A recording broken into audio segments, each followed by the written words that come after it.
మీలో ఒకటిగా ఇక్కడ మీరు నన్ను 5 సార్లు ఎమ్మెల్యేగా గెలిపించుకొని మధ్యలో ఒకసారి ఓడిపోయినా మళ్ళా ఈరోజు 5వసారి కూడా మంచి మెజార్టీతో గెలిపించిన మేము మీ రుణం ఈ జన్మలో కాదు కదా వచ్చే జన్మలో కూడా తీసుకోలేననిపిస్తుంది. కానీ ఆ రోజు వైఎస్ రాజశేఖర రెడ్డి గారు ముఖ్యమంత్రిగా ఉన్నప్పుడు మీ అందరినీ కూడా 2 పంటలకు నీళ్లు ఇవ్వాలని ఎస్ఎల్బిసి సొరంగ మార్గాన్ని కొట్లాడి మొదలుపెట్టి 2000 కోట్లతోని 65% ఆ రోజు పూర్తి చేసుకున్నాం. బ్రాహ్మణ వెలువల ప్రాజెక్టుని ఆ రోజు 75% పూర్తి చేసుకున్నాం. కానీ ఆ రోజు తర్వాత తెలంగాణ వచ్చిన తర్వాత 10 ఏళ్ళు మన మీద కక్ష కట్టి నా మీద కోపంతో నాకెక్కడ పేరు వస్తుందో అని చెప్పి ఈ ఫ్లోరైడ్ జిల్లాని మూసి 1 కోటి మంది వదిలిపెట్టే వ్యర్థాలు ఫ్యాక్టరీల వ్యర్థాలతో మన జీవితాలు నాశనం అవుతున్న నలవని పగబట్టి ఆ ప్రాజెక్టులు ఎక్కడేసిన గొంగలు అక్కడే ఉంటే మళ్ళా రాజశేఖర రెడ్డి లాగా ఈరోజు నాకు మంత్రి అయిన తెల్లారే నీ ఎస్ఎల్బిసి నీ బ్రాహ్మణ వెలువల పూర్తి చేసుకో నీకు నేనున్నానని చెప్పి మాటిచ్చి ఉత్తమ్ కుమార్ రెడ్డి గారు గౌరవనీయులు మన జిల్లాకే చెందినవారు డిప్యూటీ సీఎం గారు కూడా అండగా ఉంటూ ఆ ప్రాజెక్టులన్నీ కూడా సీఎం గారు ఉత్తమ్ కుమార్ రెడ్డి గారు ఆ మిషన్ బోరింగ్ ఆగిపోయి ఎప్పుడో ఆగిపోయింది ఖరాబ్ అయి నన్ను గవర్నమెంట్ పైసలతో అమెరికా పంపించి ఉత్తమ్ కుమార్ రెడ్డి గారు లేఖ రాసి సీఎం గారిని ఒప్పించి సీఎం గారు కూడా పొయ్యికి ఆ కంపెనీతో మాట్లాడి ఈరోజు 2వ బోరింగ్ మిషన్ కూడా రిపేర్ చేస్తున్నాం. వచ్చే నెలలో జనవరి 2 చివరిలో పూర్తి చేపించి మరో సొరంగాన్ని మొదలు పెడితే 2 సంవత్సరాలలో కాకపోతే ఇంకా 3-4 నెలలు ఆలస్యమైనా దాన్ని పూర్తి చేపిస్తానని గ్రీన్ ఛానల్లో పెట్టి ఈరోజే బ్రాహ్మణ వెల ప్రాజెక్టు కూడా అది కూడా ఫ్లోరైడ్ మండలం నగరికల్లు నల్గొండ కాన్స్టిట్యూన్సీతో 1,00,000 ఎకరాలు నీళ్ళిచ్చే ప్రాజెక్టు దానికి కూడా ఈరోజు వారి చేతుల మీదుగా ఇప్పుడే శంకుస్థాపన చేసి రైట్ లెఫ్ట్ కెనాల్ కూడా చేసి 3-4 మాసాలలో అక్కడ కూడా 1,00,000 ఎకరాల నీళ్ళు ఇవ్వడం జరుగుతుంది.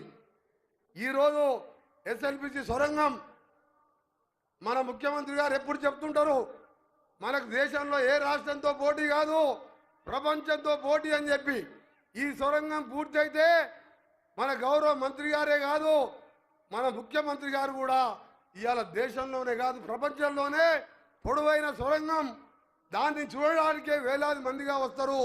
4 లక్షల ఎకరాలకు శాశ్వత ఫ్లోరైడ్ పరిష్కారమే కాదు సాగునీరు తాగునీరు ఇచ్చే సొరంగం అది. దాన్ని అందుకనే రాజశేఖర రెడ్డి గారు శంకుస్థాపన చేస్తే ఇవాళ గౌరవ ముఖ్యమంత్రి రేవంత్ రెడ్డి గారు దానికి సంబంధించిన నిధులు ఇచ్చి ఉత్తమ్ కుమార్ రెడ్డి ఎప్పుడు రివ్యూ చేస్తూ దాన్ని పూర్తి చేయబోతున్నారు. అందుకనే సొరంగ మార్గానికి RRR అని పేరు పెట్టుకున్నా నేను రాజశేఖర రెడ్డి రేవంత్ రెడ్డి గారని. ఎందుకంటే ఆయన శంకుస్థాపన చేస్తే వీరు ప్రారంభించి మన ఉత్తమ్ కుమార్ రెడ్డి డిప్యూటీ సీఎం గారి చేతుల మీదుగా 2 సంవత్సరాలు దాన్ని పూర్తి చేపిస్తామని మీ అందరికీ. ఎందుకంటే ప్రపంచంలో ఇలాంటి సొరంగం ఎక్కడ లేదు. ఎన్నికల ముందు దేవరకొండకు వచ్చి కేసీఆర్ గారు 2014 ముందు ఇక్కడనే చేసుకొని కూర్చుంటా దీన్ని వెంటనే పూర్తి చేస్తా అని చెప్పి కూలిపోయే కూలేశ్వరాన్ని కట్టిండు. అంటే కాళేశ్వరం అది కట్టిండు కూలిపోయింది. 1,73,000 కోట్లు.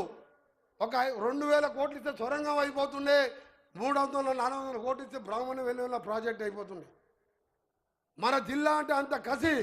ఆ కసినే మన ఎన్నికల్లో 11 మంది ఎమ్మెల్యేలు 2 ఎంపీలు ఎవ్వరు కూడా 50,000 తక్కువ మెజార్టీ లేకుండా గెలిపించిందంటే మీరు మన జిల్లాని ఎంత నష్టపరిచిండో మన జిల్లా అంటే ఎంత అసహించుకుండో కేసీఆర్ పరిపాలన చూసాం. అందుకని ఈరోజు మీ అందరు కూడా నేను ఎక్కువ మాట్లాడాలంటే రోజు సీఎం గారితోనే ఉంటాం, ఎప్పుడు కలుస్తుంటాం. ఈరోజు నల్గొండ కాన్స్టిట్యున్సీకి సంబంధించి అన్ని పనులు మీ దగ్గర కనగల్ మండలంకి వెళ్ళి వచ్చిన వాళ్ళు ఉన్నారా? మీకు జూనియర్ కాలేజ్ మీ పిల్లలు ఎక్కడ చదువుకుంటున్నారు? నల్గొండకు వస్తున్నారు 40 కిలోమీటర్లకు వెళ్ళి. దానికి అడగగానే కారులో పెద్దపల్లికి పోయేటప్పుడు హెలికాప్టర్లు అడగంగానే తిప్పర్తి వాళ్ళు ఉన్నారు కదా ఇక్కడ అడగంగానే 2 జూనియర్ కాలేజీలు ఇచ్చి వచ్చే సంవత్సరానికి వెళ్ళి దాన్ని ప్రారంభించుకుంటున్నాం. ఇవాళ 300 కోట్లతో మెడికల్ కాలేజ్ ఓపెన్ చేసుకున్నాం. 40 కోట్లతో నర్సింగ్ కాలేజీ శంకుస్థాపన చేసుకున్నాం. త్వరలో తప్పకుండా ఈరోజు మొదటి సంవత్సరం నుంచి వారు ముఖ్యమంత్రి అయ్యి తప్పకుండా మనకు డెంటల్ కాలేజ్ కూడా ఇస్తారని చెప్పి వారు హామీ ఇచ్చే అవసరం లేదు. వెంకరెడ్డి గారు పోయి అడిగిందంటే అన్న నీకు ఏదంటే కావాలంటాడు.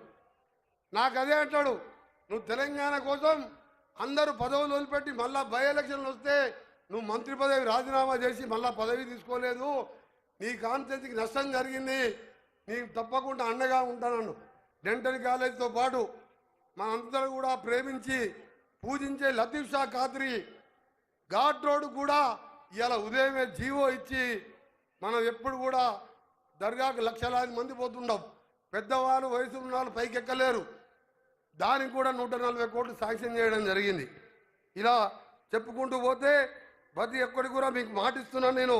తప్పకుండా మీ అందరినీ మన కాన్స్టిట్యున్సీ కాదు, మన ఉత్తమ్ కుమార్ రెడ్డి గారు ఇరిగేషన్ శాఖ మంత్రిగా బట్టి గారు పాదయాత్రలో మన జిల్లా అంతా చూసిండు. వారి సహకారం ముఖ్యంగా ముఖ్యమంత్రి సహకారంతో శివన్నగూడెం ప్రాజెక్టు కానీ బస్వాపూర్ కానీ గంధమల్ల రిజర్వాయర్ పూర్తి చేసి ఇప్పటికే సాగర్ నీళ్లతోనిది ఈరోజు మనం మిర్యాలగూడ, కోదాడు, హుజూర్ నగర్, సాగర్ కాన్స్టిట్యున్సీ నీళ్ళు వస్తున్నాయి. ఈ 8 కాన్స్టిట్యున్సీలకు సాగునీరు లేదు. మనకు బోర్ వేస్తే 1500 ఫీట్ నీళ్లు పడవు. పడ్డా పచ్చడి డ్రైనేజ్ నీళ్లు, మూసి నీళ్ళు వస్తాయి. ఎన్నికల ముందు మనకు హామీ ఇయ్యలే గౌరవ ముఖ్యమంత్రి గారు.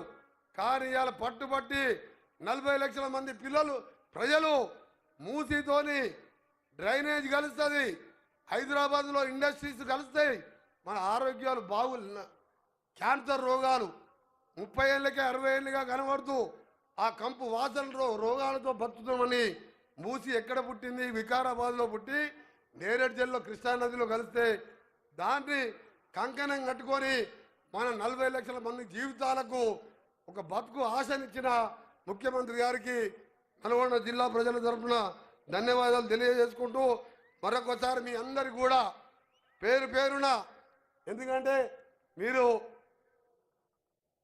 తెలంగాణ 10 సంవత్సరాలు కేసీఆర్ ఏం చేసిండో, సంవత్సరంలో మనం ఏం చేసినామో గౌరవ ముఖ్యమంత్రి గారు చెప్తారు. కాబట్టి నేను నా కాన్స్టిట్యూన్సీతో పాటు నల్గొండ జిల్లా మంత్రిగా నేను ఉత్తమ్ కుమార్ రెడ్డి గారు నల్లగొండని బంగారు కొండగా చేయడమే లక్ష్యంగా పెట్టుకున్నాం. మేము ఒకటి నల్లగొండ అంటే పోరాటాల గడ్డ.